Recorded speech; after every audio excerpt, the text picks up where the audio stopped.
Selamat sore. Gue mau bahas previewnya Spurs lawan Man United. Ini sekarang direkam, langsung diupload. Jadi kira-kira setengah jam lagi, dari jam 5-an lah sudah bisa diupload. Oke. Kita mulai dari, sebelum gue mulai, ini Mills keluar baju latihan, ada 3 warna, abu-abu, biru, dan stabilo. Sudah bisa dibeli online. Oke, di IG @mills_sports_id atau di official AFK Store di IG dua-duanya. Oke, Spurs lawan Man United, match kedua. Kemarin Aston Villa udah main, nanti juga ada satu match lagi, gue nggak tahu gimana. Tapi yang big match ini, big match, kedua tim mengubur tempat di Champions League. Dan kedua tim memiliki squad yang full tim. Jadi Mourinho nggak ada alasan lagi untuk mengatakan bahwa dia kalah 3 kali beruntun karena nggak punya striker, bla bla bla bla, ya. Dan kedua match ini pasti ada yang kehilangan poin kan. Yang untung siapa? Yes, Arsenal. Kita lihat dulu. Mulai dari Spurs dulu lah. Kita lihat bahwa Mourinho itu sangat kuat pada saat dia, atau sering menang pada saat dia bermain reaction football. Jadi dia tidak mengambil inisiatif, dia tidak menguasai bola, tapi lebih ke counter, lebih ke direct football. Nah, MU sekarang yang berapa match beruntun menang dan bermain kadang bagus kadang enggak, tapi menang.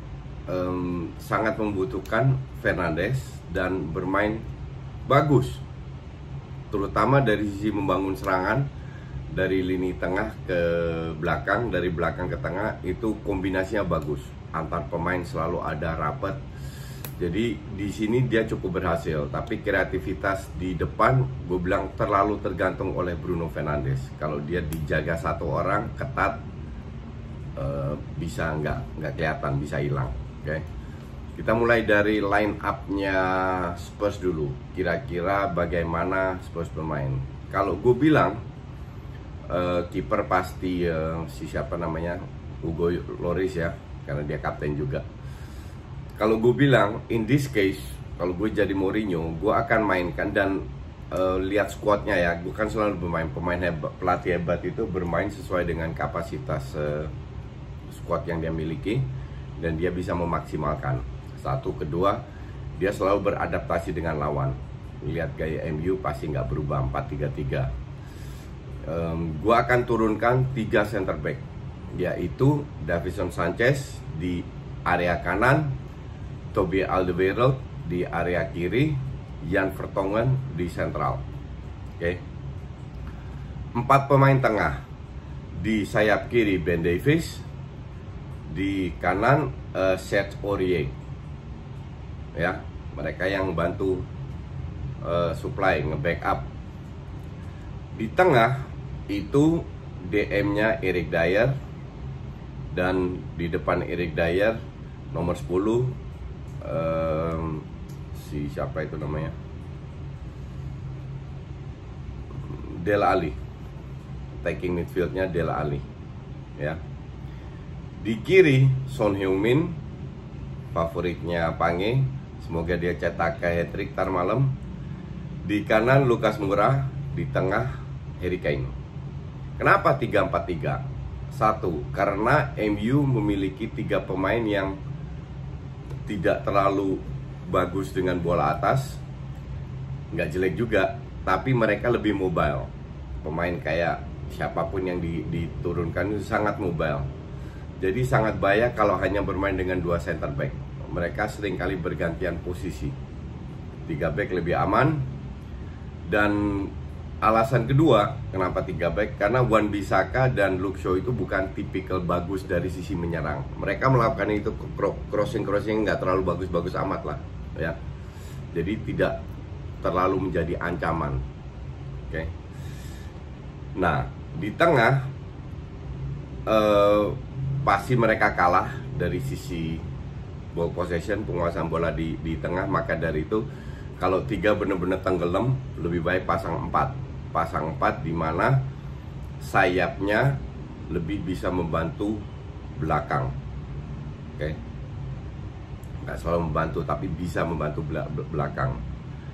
Nah, pada saat Spurs, yang terjadi, Spurs akan menjaga jarak antara lini tengah dan lini belakang. Jadi kalau defense-nya MU terlalu come up, ini bisa jadi masalah. Kita tahu semua betapa kencangnya Lucas Moura sama Son Heung-min. Nyaris nggak ada defender yang bisa nahan lah. Tapi kalau Aaron Wan-Bissaka nggak terlalu ke depan, dia masih bisa menjaga Son. Kalau seandainya Son nggak perform, masih bisa menurunkan Son atau Moura nggak perform, karena kedua pemain ini sangat tidak konsisten, naik turun terus performanya. Masih ada Bergwijn dan Lamela buat di winger. Nah, kalau seandainya Dele Alli nggak perform, mereka bisa turunin Ndombele atau Lo Celso. Yang jelas mereka kehilangan Eriksen, jadi nggak ada real playmaker. Di gaya bermainnya itu harus berubah. Oke. Sekarang ke MU akan menurunkan, wait, let me check, De Gea pasti atau Romero. De Gea di tengah jelas Maguire, sama kalau gue boleh milih, gue pilih Eric Bailly, bukan Lindelof, karena Eric Bailly secara man to man lebih kuat, lebih bisa jaga Harry Kane, dan dia punya speed. Oke.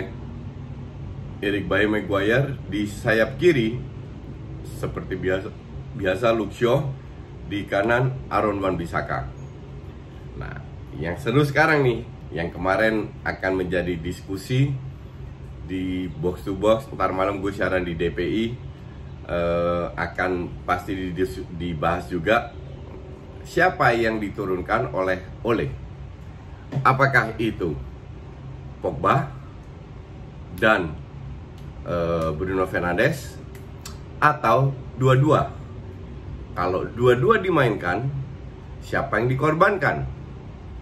Apakah itu McTominay atau Fred? Feeling gue Fred pasti main. Oke. Kalau lu menurunkan Pogba dan Bruno Fernandes, gue bilang nggak bisa. Satu, di alasan kedua, Pogba itu sangat lambat, Bruno Fernandes juga dalam transisi untuk turun membantu serangan. Satu DM sebenarnya not bad, karena kemungkinan besar mereka akan lewat bola atas direct pada saat melakukan counter, jadi nggak butuh DM. Tapi kalau lu pasang Scott McTominay bukan Pogba, McTominay ini lebih ke lebih mobile, dan kita tahu bahwa Fred pun sebagai DM itu cukup modern, lebih modern daripada Busquets, jadi lebih berani masuk ke depan bergantian dengan Scott McTominay. Pada saat Pogba seandainya dengan Bruno Fernandes main, Fred praktis kehilangan daya serangnya dan passing-passingnya. Praktis dia hanya nge-backup sebagai DM. Jadi kalau gue jadi Ole, gue akan tidak pasang Pogba, tapi Bruno Fernandes, belakangnya McTominay dan Fred. Kenapa? Alasan ketiga juga, ini tim sudah kompak, sudah bermain. Seperti yang tadi gue bilang, tidak selalu bermain bagus, tapi bisa menang. Tapi at least kekompakan berjalannya ini udah smooth dengan hadirnya Bruno Fernandes. Pogba kita tahu sendiri, egonya tinggi, mainnya lambat, walaupun dia sangat kuat dalam dribbling. Tapi apakah Ole butuh pemain yang suka dribbling kayak Modric, kayak Arthur, kayak Ozil? Sistem yang diterapkan kan enggak? Kan dia sudah membuktikan dia nggak butuh pemain yang banyak dribbling, tapi bisa bermain untuk tim, dan itu dibuktikan oleh Bruno Fernandes. Bruno Fernandes secara individu bagus, tapi belum top, masih jauh dari top, biasa aja. Cuman dia bisa bermain untuk tim, Dia itu benar-benar team player, egonya itu benar-benar dibuang ke laut, bermain untuk tim, yang penting tim menang. Nah, itulah yang membuat para pemainnya lebih nyaman daripada ke Pogba. Sirkulasi bola cepat, kalau di Pogba mandek. Oke. That's the fact. Dia lebih suka dribbling, tarik lawan. Tapi apakah iya Pogba sehebat itu? Gue sih nggak yakin. Jadi kalau seandainya diturunkan Fred, Pogba, Bruno Fernandes, bisa-bisa aja. Tapi sangat ofensif dan lebih rentan dari defense. Kalau gue bilang, selama skor masih 0-0, pertahankan McTominay dan Fred.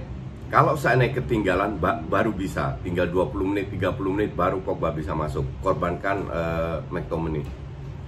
Nah, di depan, kalau gue pasang Daniel James di kiri. Karena berapa kali dia main di kanan, nggak kelihatan sama sekali. Martial di tengah, Rashford di kanan. Mereka muda, punya speed, punya skill. Martial juga lumayan dengan bola-bola atas. Jadi kalau gue jadi itu sih, itu yang gue turunkan. Jadi yang harus diwaspadai adalah counter dari 3 pemain yang diwaspadai oleh MU. Dan MU kemungkinan besar 99% akan menguasai bola lini tengah. Gue tidak yakin Mourinho parkir bis, tapi lebih bertanding babak sendiri dan mengincar counter attack. Feeling gue begitu. Dan itu lewat sayap, bukan tengah. Karena tengah dia pasti tenggelam. Oke, ntar kita lihat. Jangan lupa nonton DPI ya, jam 9 live dari studio sama gue dan Fuad. Thank you.